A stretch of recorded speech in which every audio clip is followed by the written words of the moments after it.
Lição 7. O sacerdócio e seus valores. A gente vai ver que existia vários sacerdotes em todas as culturas antigas.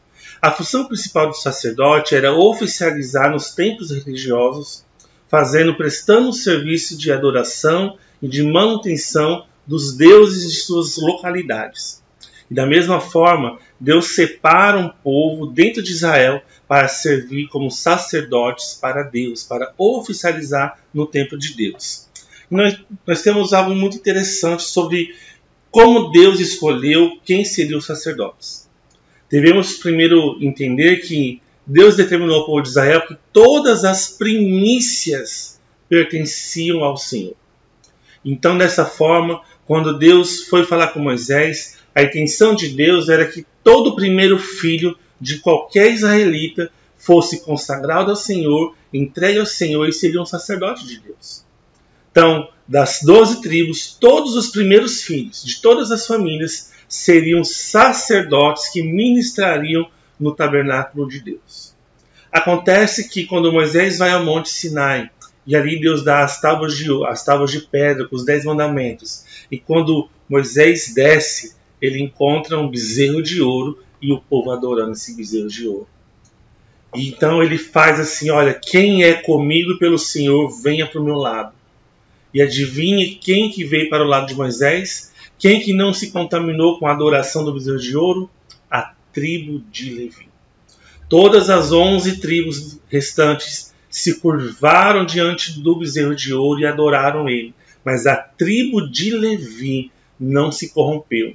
Então Moisés convoca eles a aplicar a justiça e a ira de Deus. E ali diz que eles matam em torno de 3.000 homens.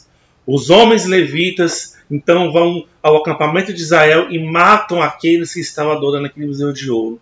E diz a Bíblia que morreu uns 3.000 homens naquele dia, porque se corromperam. E por causa dessa consagração, dessa dedicação, dessa honra da tribo de Levi ao Senhor por não se curvar a outro Deus, Deus faz uma troca. Não quero mais os primeiros filhos dos israelitas, mas agora a tribo de Levi inteira será consagrada a mim. Eles serão os meus sacerdotes, eles serão as pessoas que vão oficializar no meu tabernáculo diante da minha presença. Então os levitas eles foram escolhidos para atender tarefas litúrgicas, pedagógicas e judiciais. Eles seriam a liderança do povo de Israel.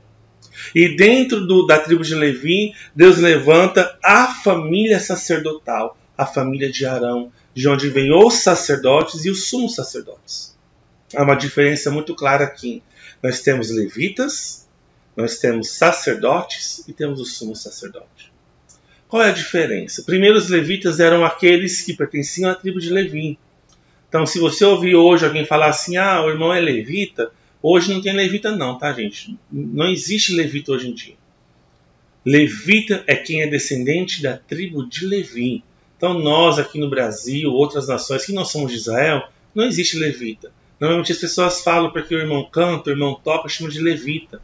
Não. É tocador, é músico, é cantor. Levita são descendentes da tribo de Levi.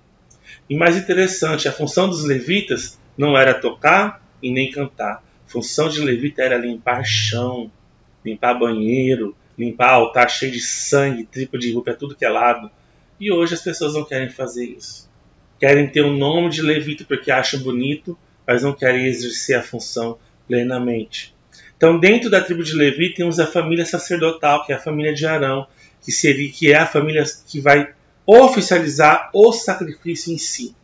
Os levitas auxiliavam os sacerdotes. Os sacerdotes eram as pessoas que estavam ali, que matavam o animal, sacrificavam a Deus, faziam o pão da proposição, acendiam o incenso diante do Senhor.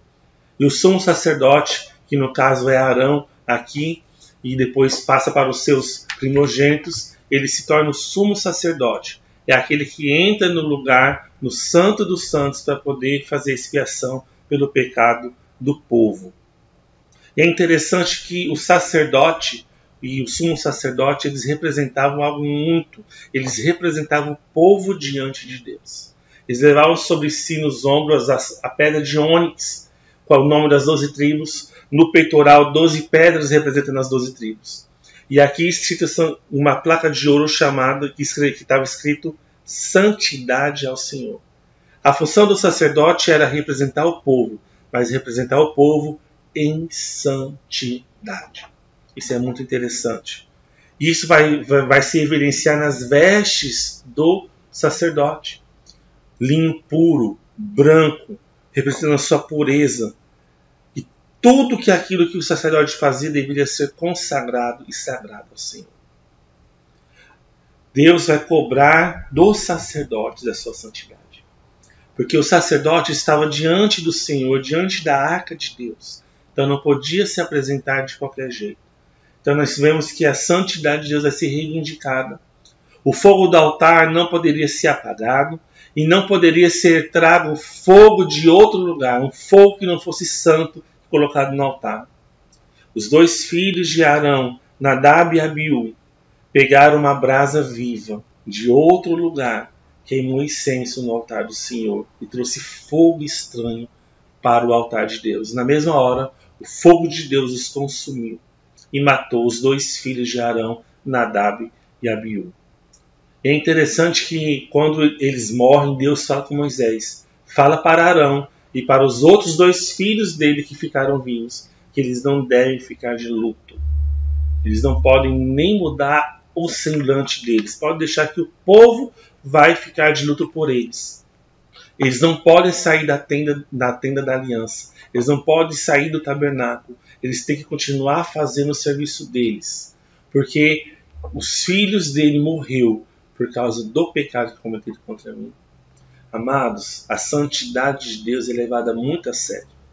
Nós temos que aprender que nas ordens de Deus, nós temos que ser santos e obedientes em cada detalhe que Deus nos manda fazer. Porque Deus não admite que possamos fazer as coisas do nosso jeito. Deve ser do jeito dele.